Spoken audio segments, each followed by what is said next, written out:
Yo, what up guys, I'm Sammy and welcome back to the Soul Brothers channel, and this is a Jordan 34 Low.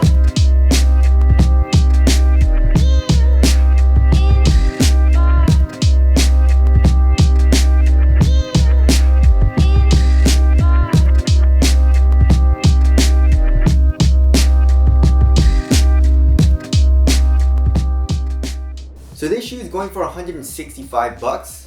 $15 cheaper than the regular Jordan 34. And I guess we're also gonna go over the differences between the low and the regular version.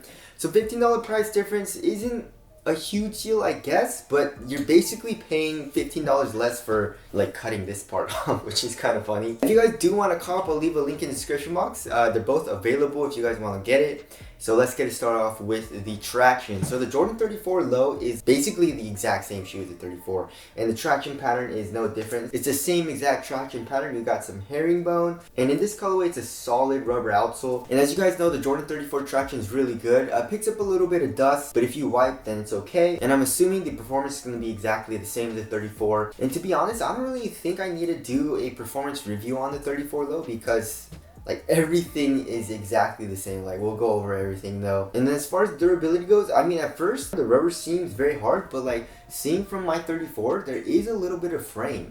And even though the rubber is hard, the actual grooves are super thin. So I can't fully recommend outdoor use, but indoors should be fine. As far as the heel to toe transition, it's pretty smooth overall. You have a nice curved shape throughout the entire outsole, you know, in the heel as well as in the forefoot. But I just don't like how there's no flex, right? Look at that. You can't really flex the forefoot really at all. And the heel doesn't really have any compression. Like this foam is pretty thick. Heel to toe transition is pretty good, but then not as fluid as I would like, just like in the regular 34s. Moving on to the cushioning.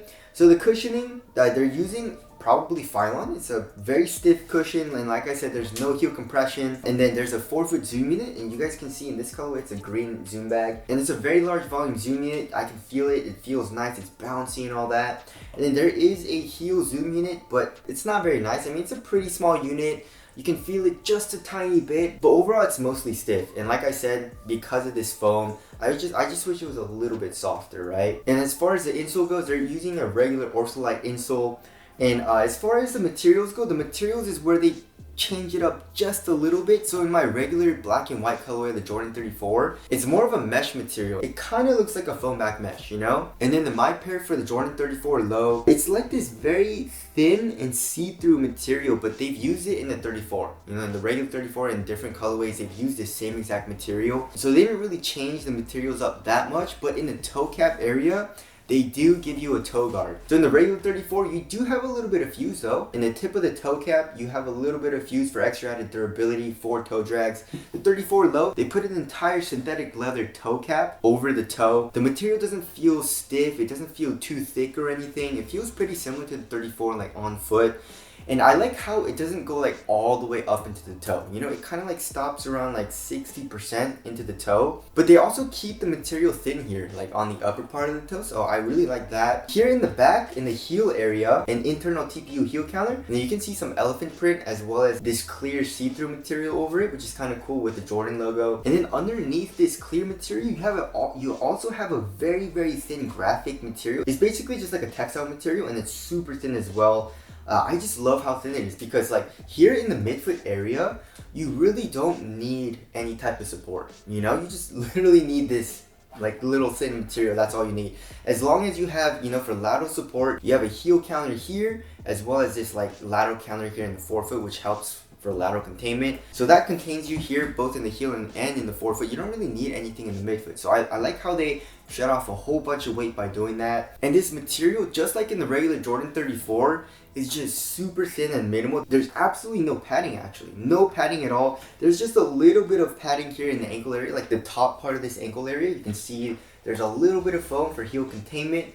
And then here, like where the midfoot is, and as well as in the toe, there's nothing. And the tongue, there's like absolutely no padding.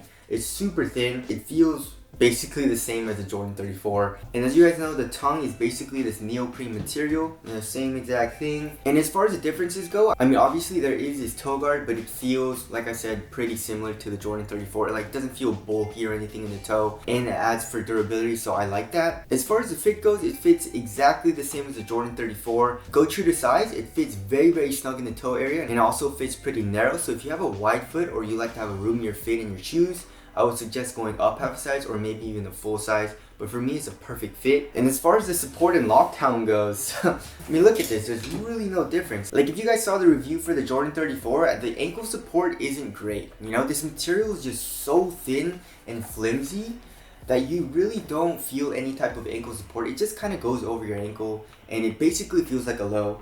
So there's really no difference. That's it. You know, it's a low cut, and then you have a toe guard. That's literally it. Moving on to the weight, I wonder how much it weighs. So the regular Jordan 34 is around 12, I think. Yeah, so 12.42 ounces. That's pretty average. That's very surprising how heavy the shoe is because the material is so thin. Probably has to do with this Eclipse plate and like all this foam. Let's check the Jordan 34 low. Oh, it's a little bit lighter, 12.3 ounces. Basically the same weight. It probably adds a little bit of weight here from the toe cap, but I honestly doubt like this much material. That's probably like 0.1 ounces, you know? So I mean, the weight is pretty much the same. I really love what they did with the 34s, you know, like Jordan 29. It's probably pretty heavy. Oh, no, 12.2 ounces. So this one was pretty light. But the 32, this is the 32 low, by the way. This is like 15. 14.5 ounces.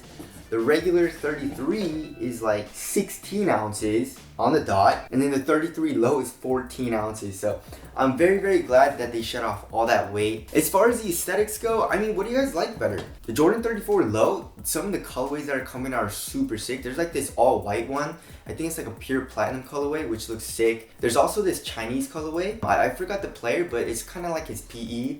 And that colorway is also super dope. I believe that colorway is only available in China though, which kind of sucks. And this colorway, I'm not a huge fan of it, to be honest. You know, like green, blue, and I guess dark purple. I do like the elephant print though in the heel. And I like how this clear material kind of covers it, so it's more subtle. But definitely not one of my favorite colorways for the low. I feel like I like the Jordan 34 low better as far as looks goes. And I really like the look of the toe cap. I'm also very excited because I feel like they're going to do some patent leather toe caps on the Jordan 34 low, and that would be super dope. Or some like just really, really nice leather materials. That would be sick as well. Tell us what you guys think of the aesthetics down in the comment section below. Like, what do you guys think looks better? So, I mean, it's the exact same shoe as the Jordan 34. Just the low. $15 cheaper too, so that's good, right? And you get the extra added durability here in the toe area, and you get the freedom of a low because, like I said, the 34 really didn't have any ankle support. It wasn't very good in that category. So them just cutting this off and making this a low just made it like a little bit more comfortable as far as like, you know, the freedom of movement in your ankle. And I feel like I like it better than the Jordan 34. So that's all from first impressions, but in my opinion, they just made a few upgrades and it's cheaper. But if you guys want to see a performance review on the low, tell me. You know, you guys can DM me on Instagram and tell me if you guys want to see a performance review, but I probably won't do one. But anyways, if you guys want to cop either of these shoes, I'll leave a link in the description box. Thank you guys for watching, and I'll see you guys in the next one.